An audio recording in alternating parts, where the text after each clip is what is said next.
Elizabeth joins us in Norfolk, Virginia. Elizabeth, welcome to the show. How can we help? Hello. It's so exciting to talk to you. We're excited to talk to you. What's going on in your world? So I just need some advice. My husband and I are on baby steps 4 and 5. Cool. We're hoping to build a home this coming fall. So that's why we're not on 6. We currently rent right now. Okay. But I've had some controversy in my current employer, and it's been a difficult last 4 months. A little bit of just burnout on my side and moving towards just, I don't want to say toxic, but it's just been an uncomfortable working environment. So what's this controversy? I'm currently an assistant manager. I work in healthcare. And it's just, I'm sorry? I was just making an office reference. Assistant to the regional manager. That's all. Oh, so I'm in healthcare. I'm an assistant manager, and healthcare is a very difficult climate right now. And my boss and I aren't necessarily seeing eye to eye. We've had some conversations, and it's moved forward, and it's just become a question of my work ethic and whether I'm pulling enough hours, whether I'm meeting the job requirements or not. I've tried to receive it very positively so that I can move forward and be what my team needs me to be in my work environment, but then it's also affecting just how much I'm at home, which is very difficult because I have 3 young children and I'm trying to balance being everywhere I need to be right now. Yeah. Let's back out 30,000 feet for a second. How are you?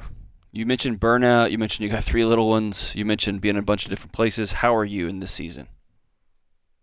I'm very burned out. You're cooked. I've right. been a nurse for 15 years. Okay. In an emergency department, so I'm cooked. That's right. And I really am. You're cooked. Yeah. If we're honest, and I've spent years working with folks in your world. You're cooked before COVID, and this is like nothing else. Right afterwards, right? The last 2 years have been insanity for nursing professionals. So let's go back into the hospital now. Is the criticism you're receiving fair? And there's a point to why I'm asking you this stuff. No, it is not. Okay. Sometimes, not sometimes, always, when I get chaotic, when I get exhausted, when I am dealing with kid stuff and I don't got to run over here, my wife needs me to do.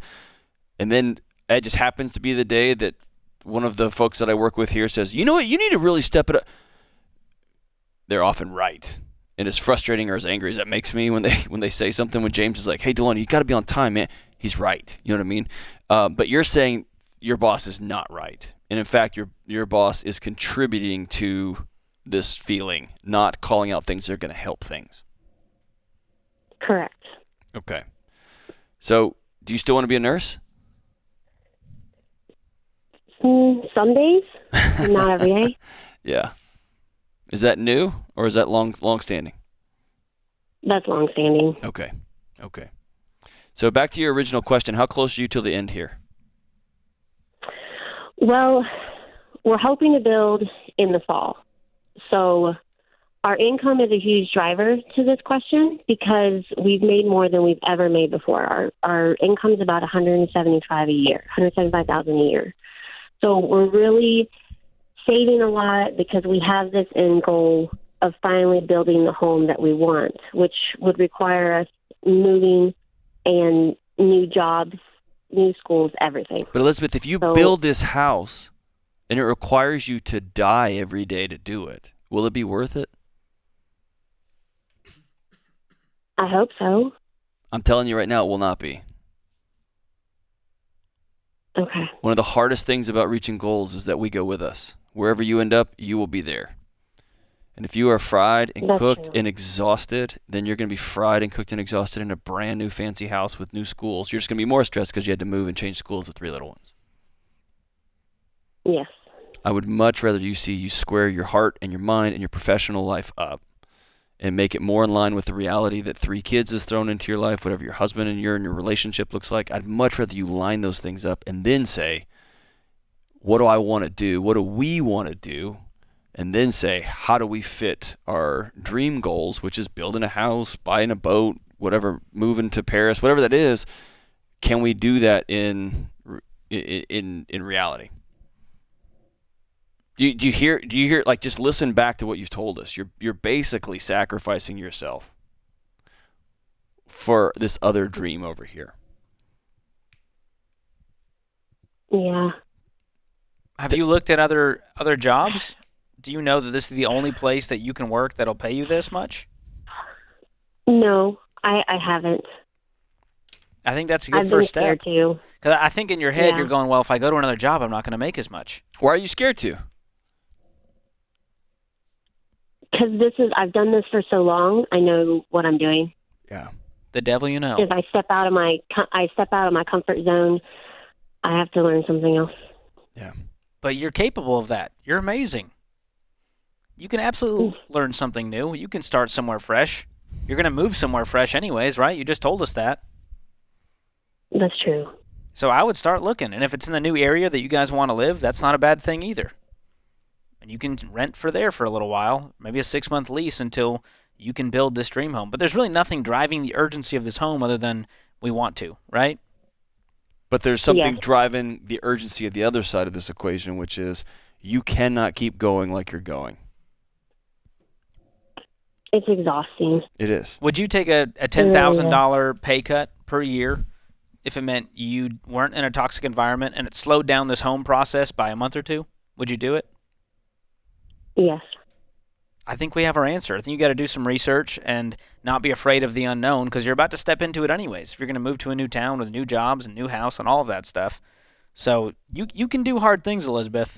Can I tell you where I would start with this, Elizabeth, if I'm you? Because I know it feels overwhelming. Have you sat down with your husband and told him, I'm not okay? We've talked about it. Okay. But I told him I could push through if I needed to. Okay.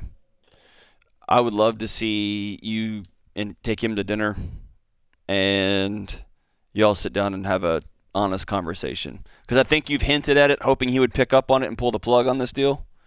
Or hint at it and say, well, I can, you know what I'm saying? And I think it's time that you are able to lay all the cards out on the table and say, we got 3 kids, we've got this, we've got that, we've got that. You and I, our relationship has changed. Not for better or worse, it's just different now. We got 3 kids. We're both working full time. Things are bananas. And I can't continue at this trajectory. Whether that means I'm getting out of nursing, whether that means I want to stay at home with the kids, whether that means I got to just change hospitals because I can't work with a supervisor anymore and I got to change whatever that means. I think we needed to sit down on the table with your number one fan, your chief partner in life, and say, whew, I'm out. I can't go anymore like this, and I don't know what this means yet, and I promise that I'm going to get to the bottom of it. And then let's build something new together. Man, I feel for the healthcare workers, John. I think everyone is experiencing some level of what she's experiencing. It's unbelievable This what is hard. they've been through. It's toxic, long hours, no end in sight. Man, I feel for you, Elizabeth. Good luck on your journey. This is The Ramsey Show.